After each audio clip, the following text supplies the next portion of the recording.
সত্যি কথা বলতে আমি রাজনীতির মানুষ না, রাজনীতি পছন্দও করি না। ২৪-এর বৈষম্য বিরোধী ছাত্র আন্দোলনের সময় থেকে মোটামুটি বাংলাদেশের রাজনীতি নিয়ে ইয়াং জেনারেশন কৌতূহলী হয়ে ওঠে। তো তখন থেকে আমি মূলত ইতিহাস, রাজনীতি, মুক্তিযুদ্ধের বই পড়া শুরু করি। আগেও পড়েছি, কিন্তু তখন থেকে আমি তোড়জোড় বেঁধে আর কি এই বইগুলো পড়া শুরু করি। তো সেই বইয়ের মধ্যেই কর্নেল তাহিরকে লেখা রাজনৈতিক চরিত্র নির্ভর একটা উপন্যাস হচ্ছে কাচের কর্নেল। লেখক হচ্ছে শাহাদুজ্জামান। অসাধারণ এই বইটি নিয়ে আজ কথা বলবো। আপনাদের সঙ্গে রয়েছি আমি, শোয়েব আল হাসান।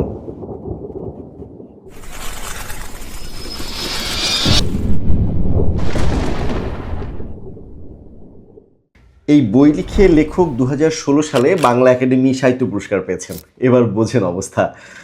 চলেন এবার বই নিয়ে কথা বলি। এই বইটার নায়ক কর্নেল তাহের, যিনি মুক্তিযুদ্ধে অসামান্য অবদান রাখার কারণেই বীরোত্তম খেতাব প্রাপ্ত হয়েছেন, এবং একটা ঘোর লাগার সময়ের গল্প মূলত রয়েছে এই উপন্যাসে। এই উপন্যাসের প্রেক্ষাপট মুক্তিযুদ্ধ এবং তৎকালীন রাজনীতি।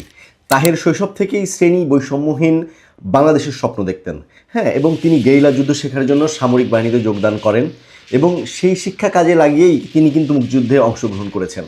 তবে মজার ব্যাপার হলো, তিনি যখনই বাড়িতে ছুটিতে আসতেন, ওনার ৮ ভাই বোনকে লাইনে দাঁড় করিয়ে যুদ্ধের প্রশিক্ষণ দিতেন, সামরিক প্রশিক্ষণ দিতেন, এবং পরবর্তীতে ১১ নম্বর সেক্টরের যখন তিনি দায়িত্ব পান কর্নেল তাহের, এবং ১১ নম্বর সেক্টরে তার নেতৃত্বে তার সবগুলো ভাই বোন যুদ্ধ করেছে।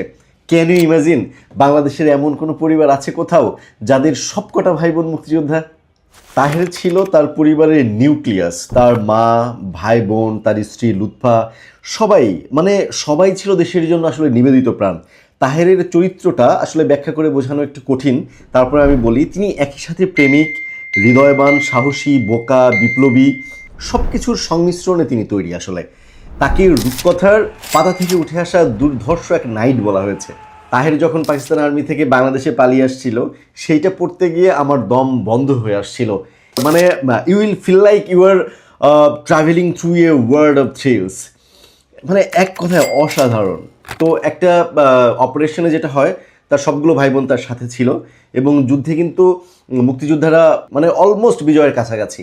তো এরকম একটা সময় কি হয়, একটা বোমার আঘাতে তাহেরের বাম পাটা আঘাতে উড়ে যায়, এবং তাহের স্ট্রেচারে করে তাকে নিয়ে যাওয়া হচ্ছিল, মাটি ভিজে যাচ্ছিল রক্তে।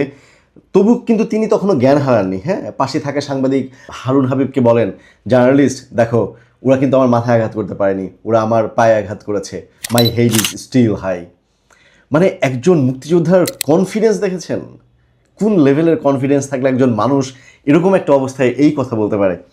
এই বইয়ে আপনি শেখ মুজিবুর রহমান, জিয়াউর রহমান সহ অনেক গুরুত্বপূর্ণ রাজনৈতিক ব্যক্তিবর্গের চেহারার এপিঠ এবং ওপিঠ দুই পিঠে দেখতে পারবেন, যেটা হয়তো বা আপনি কোনোদিন দেখেননি, শোনেননি এরকম।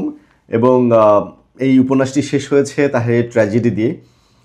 তার ফাঁসির রায়কে পরবর্তীতে বলা হয়েছে ঠান্ডা মাথার খুন। এই বইয়ের ট্র্যাজেডি আসলে নেয়ার মতো না, আমি নিতে পারিনি এখন পর্যন্ত।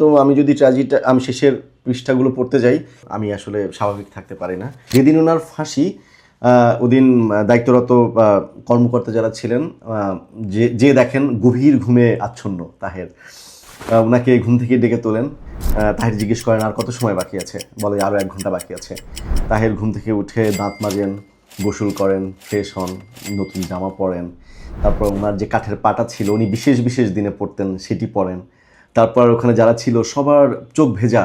তিনি সবাইকে বলেন যে কি ব্যাপার, আপনাদের চোখে পানি কেন? আমি তো সবার হাসি মুখ দেখতে চাই।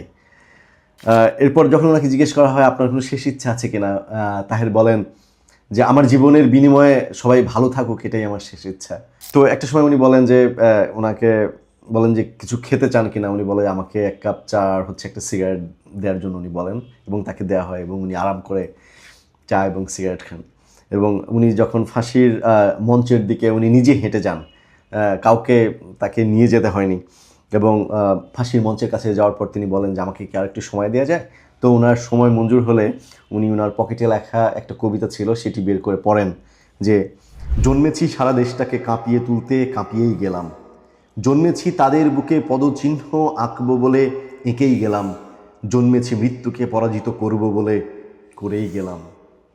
এরপর তাহের বলেন, all right, go ahead, do your duty, I am ready.